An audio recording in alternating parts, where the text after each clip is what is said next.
Hello, everyone. My name is Dr. Brian Thatcher, and welcome to Mercy Unbound. It's a series that aims to provide hope and avenue for healing, and one that will help you understand and then live the great mercy of God. With me today, I have Dr. Ray Guarendi. He's well known. You've seen him on EWTN. You've heard him on the radio. He's written many books.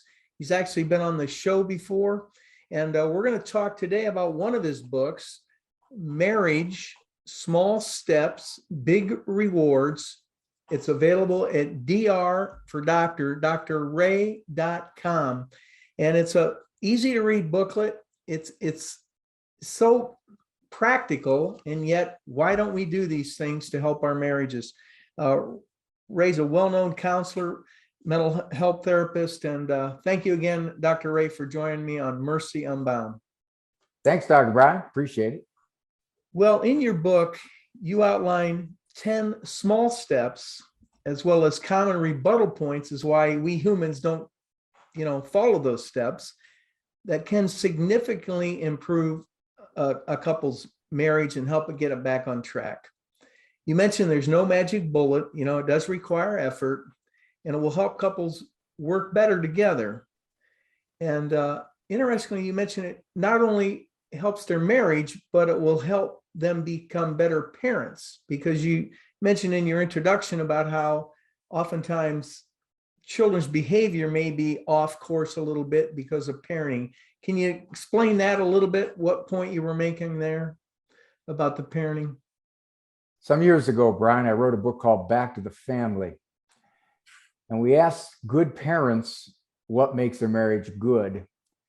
And one father simply said, "Love your wife." That was his response.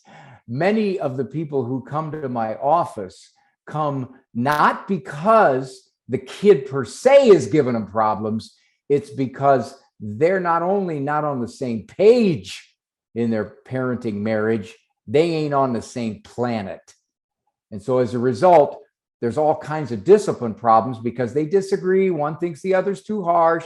One psychologically second guessing the other. One feels guilty, and on and on. So the marriage, interestingly enough, Dr. Brian, do you know one of the top 3 reasons that second marriages fail at a higher rate than first marriages?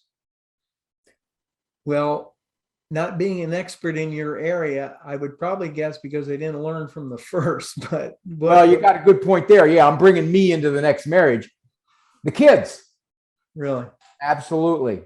The kids are a number one reason, because they both are bringing in kids generally from their marriages. And now you got the parent, step parent disagreement, feel guilty, Disney World weekend, all of that just really wreaks havoc on this new relationship. Very interesting. In your first 3 points, it was almost like a spiritual exercise. The first one, you start with, say, "I'm sorry." Such a simple thing to say, but we humans have found it so difficult to spit out, haven't we? There's several reasons for that. One is, when I say I'm sorry, in my mind, it may not mean I'm sorry. It may mean I'm an awful person. I'm a wretched person. I'm always wrong. That's one. Another thing it might mean is, well, if I say I'm sorry, I'm admitting you're all right, that none of this is you. It's all me. And you could interpret it that way. That's another reason I don't say I'm sorry. A lot of times I'll tell spouses, I will say, if you have a spouse who has a hard time saying I'm sorry, it's not because they're real secure in themselves. It's not because they always think they're right. It is because they're insecure. When you can't say I'm sorry, that is one great sign that you're not a very confident person, and you cannot admit I was wrong. Now, there's an interesting thing about I'm sorry, Dr. Brian. I ask people what their PAP is. Now, PAP stands for Personal Apology Percentage. In other words, in my mind, that's always that way. It's subjective. How wrong do I have to be before I say I'm sorry? Let's say that myself and my wife get into an argument, and I feel she's badgering me, and I finally lose a grip and I curse. So later, I think to myself, well, I didn't start it. She kept it going, but I did cuss. So, okay, I'll put a percentage on it. Maybe I was 10% wrong. Am I willing to apologize for my 10%? I'm sorry I cursed. That's all I'm apologizing for. I'm not apologizing and saying I was 100% wrong. I'm just simply saying I shouldn't have cursed. I'm sorry. So how low does your personal apology percentage have to be before you say I'm sorry? Most people, it's 50%. They got to think they're at least half wrong before they'll say I'm sorry. But the catch in that, Dr. Brian, is that it's my judgment. I grade me easy. I really do. I can't go out and get 100 people to look at my argument and say, well, in our opinion, Ray was 72% wrong. No. My judgment, I was 24% wrong. That's very interesting. Doesn't the world make it more difficult sometimes to say our sorry? Because doesn't that require some semblance of humility, which the world looks down as a not a good thing? It's not a virtue, it's a weakness. And the other person will just perceive, well, they'll think they're right all the time if I say I'm sorry. And some people won't say I'm sorry because they don't want it thrown back in their face. Oh, you're sorry? Sorry's just a word, You're not going to, if you're sorry, you're going to change. You're going to show you're sorry. And I always use this example. I'll ask folks, you go to confession. Now, a few will say yes.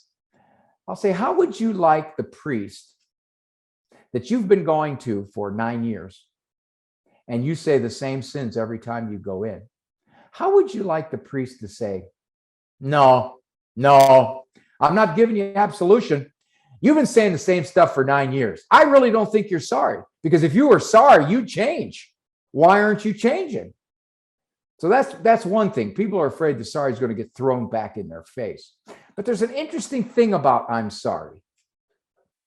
I went one time to get flowers for my wife. I figured it's about time. I got her flowers on our wedding rehearsal dinner. 30 some years later, time for some more flowers.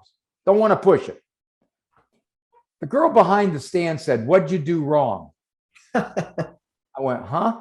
She said, "Every guy that comes in here to buy flowers and it's not an occasion is apologizing." I said, well, wait a minute.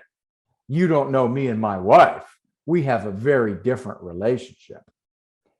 So I went home. I'm very proud of, like a little boy, who goes and pulls stink weeds out of the field and hands it to his mom. I handed these flowers to my wife. She said, "What'd you do wrong, Ray?" I said, "Did you ever work at a florist's?" Sorry is one of those things. It's interesting. Many guys especially will say this to me. I may not say I'm sorry, but I act I'm sorry. I act nicer. I'm more pleasant. I'm more affectionate. I'm kinder. So I really didn't say I'm sorry, but I acted I'm sorry. That's one of the few pieces of behavior in life that it is easier to act than to say. Most things it's easier to say, "Hey, I'm going to call you sometime, okay? We'll get together, we'll have some breakfast." Now that's real easy to say, but to actually do that's a lot harder. "Hey, Grandma, I know I haven't been there for a long time, but I'm going to try to get there next week, okay? Now, aren't I nice? I'm promising Grandma I'm going to come next week, but I didn't make it, but I said I would." Sorry is the exact opposite. It's easier to act sorry than it is to say sorry. It really is difficult. I was thinking of a friend who got into a disagreement with one of their friends, and they had told me the story that this person really was inappropriate and overstepped the lines and using all kinds of nasty words and things. But my friend lost it. And I said, well, that's all the other person's going to remember. They're not going to remember how they were wrong and said things. And so you have to say you're sorry. And, like you were talking about the husband who cursed, even if it's only 5%, say you're sorry for what you did. It's just a tough thing. And Christians are obliged to do that. We are not obliged to look at our spouse or another person and say, well, if they were sorry too, then I would be. No, that's not in our rule book. Right. Step 2 was interesting. It's titled "Don't Say It," and I think of the scripture verse, how the tongue is such a small organ, but it can do great damage. And tell us why you put that as number 2. Most of the things that I regret, Brian, I said in the heat of emotion. It wasn't common for me to think about something and then lash out at somebody. No, if I'm going to lash out, it's going to be because my emotions are surging. And I realized the lesson I took from basketball when I used to play basketball. When I felt myself getting intense because somebody elbowed me and didn't call a foul, I knew I'd better pull myself out of that game before I did something, because the emotions would drag me along. It's the same thing with don't say it. If I can hold myself for 10 seconds, 15 seconds, without saying what I most want to say, I mean, I got the urge, it's just almost overwhelming to say this. If I can just hold it, emotions dissipate quickly. The spike of the emotion doesn't last very long. Oh, it'll linger, but it'll linger at a level less so that I can control it. I find that the first 10, 15 seconds of that spike is when I'm going to say something I regret. There's a saying, you never have to apologize for what you didn't say. And I cannot tell you how many times later I was grateful to myself for not saying what I so much wanted to say in those 10 seconds. Isn't that a skill, like really many of the points? You have to work at it and realize that it's a problem. I think of my son who works out and muscles and is in great shape and runs and this and that, but keeping your mouth quiet, you really have to work at it. It's a problem for so many of us. Your son didn't walk into that gym the first day he was there and grabbed the 90-pound dumbbells and started doing bench presses with 90-pound dumbbells. He didn't. He grabbed 40s or 50s. But after about a year, those 90-pound dumbbells were doable because he trained up to it. It's the same thing with your mouth. It's really hard to control that 4-ounce piece of flesh initially, but you do get better at it. And one of the reasons you get better at it is because you're so relieved you didn't do it. That's the payoff. That's the reward. Whoo, I dodged that bullet. I am so glad I didn't say what I wanted to say during those 27 seconds. And I think that's real spiritual progress. We're all working, we're all saints under construction, and we just have to keep trying. If we fall down, we get up and keep going. Mm-hmm. But the third point, again, I thought was interesting. Listen a minute. And you mentioned about a closed mouth, won't get a foot in it. And you talk about active and passive listening. What did you mean by that? Well, those are old psychological terms. Active listening essentially means you're trying to understand what the other person is saying. Passive listening is you're just sort of there and you're letting the words come in. What I meant in that particular step is a client will come into my office with his or her spouse. And the spouse will say, I get really frustrated because my spouse does not defend me to her mother, his mother. And I'll turn to the spouse. I said, do you know why she's so frustrated about that? No. How long you been married? 17 years. You don't know why she thinks you don't back her up with your mother? Have you ever asked her? So the question becomes, as a spouse, I'm going to just listen for 1 minute. I'm not going to defend myself. I'm not going to argue back. I'm just going to sit and I'm going to hear what's inside your head. Brian, when people come into my office, some of the stuff they tell me, there's a part of me that just wants to scream. I can't believe you're saying this. I can't believe you think this way. I can't believe you did that. But what do? I sit and I listen and I try to take it in and I try to figure out where they're coming from and why they're doing this. And that's what I tell spouses. Do you really know why your spouse thinks the way he or she does? Listen, just hear it. Yeah, but I think it's ridiculous. When I hear it, I want to go up the wall because it's so ridiculous. And besides, you're accusing me and I don't want to be accused. They ain't going to go anywhere if you just sit there for 1 minute. And the interesting thing about listening for 1 minute, many people will soften if they think that you're trying to understand them.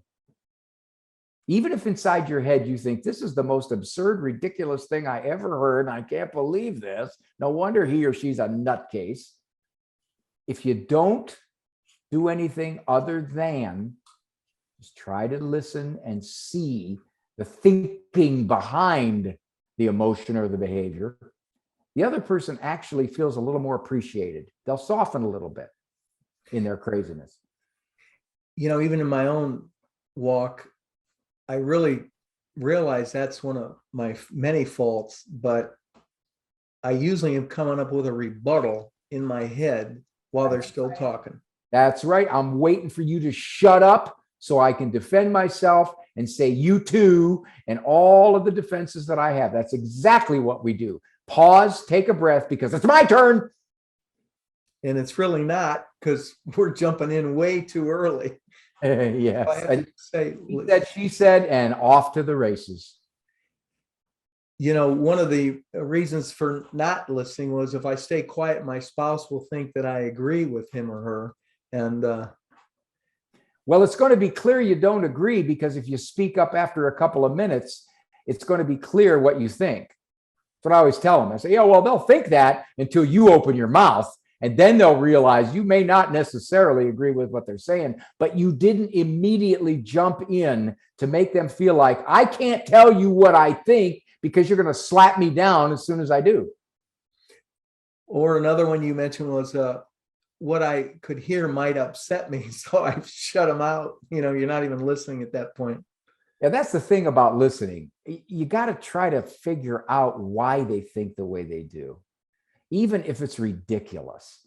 I couldn't be a good psychologist if I immediately judge what somebody's telling me as ridiculous. After all, they're coming to me because their lives are a mess in some way or another, and I have to listen and try to understand how they got to that point. What thinking brought them there? What kind of conduct brought them there? What emotions battered them around? I got to know that before I say anything, because if I immediately leap in, well, there's a pretty good chance I'm, one, going to be wrong, and two, they're going to storm out of the office. When I was reading your book, it reminded me years ago, my parents are both deceased now, but Dad and Mom had both taken Dale Carnegie courses when they were younger. And in his book, How to Make Friends and Influence People, Carnegie talked about how he would go to a party and he would actually maybe study the host and find out what they did, what their hobbies were and things. And he would just ask questions, which is number 4. And these people would just spend the whole night talking about themselves. And they'd leave the party saying, well, that Dale Carnegie, he was the most fun guy to be with. And he never had to say a word. So where were you going with ask a few questions in relationships? Carnegie's stealing my material. Now he stole it years before I even wrote it, but nevertheless, have you ever walked away from someone like Carnegie pointed to, and you said, boy, I like that person. My first impression of that individual, I just really like them. And if you notice, they kept the conversation focused on you. They wanted to hear about you. They wanted to hear about your kids. They wanted to hear about your job. They wanted to hear about what you liked. They wanted to hear about what you didn't like. Everything you said spurred another question in them.